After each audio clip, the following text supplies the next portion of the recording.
மாடி தோட்டம் பார்க்க போகிறோம், வாங்க போகலாம். இதுதான் எங்கள் மாடி தோட்டம், வாங்க போகலாம்.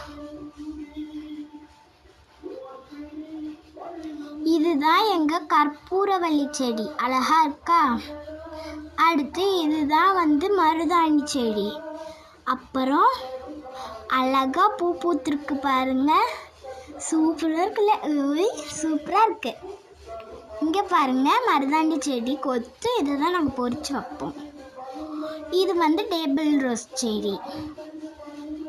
அடுத்து இதுதான் நாங்கள் முதலையாக வளர்த்த சொரக்காய் செடி. இதை நாங்கள் இப்போ அறுக்க போகிறோம். இது பூ பூத்து மொட்டை ஆகிருக்கு, அறுத்துட்டோம். இந்தமாரி நீங்களும் உங்கள் மாடி தோட்டத்துலேருந்து அறுத்துக்கோங்க, சரியா ஃப்ரெண்ட்ஸ்? இங்கே பாருங்கள், எவ்வளோ அழகாக இருக்குது, பளபளன்னு இருக்குது, சூப்பராக இருக்கா? நாங்கள் அறுக்க போகிறோம். பளபளன்னு இருக்கா? சரி.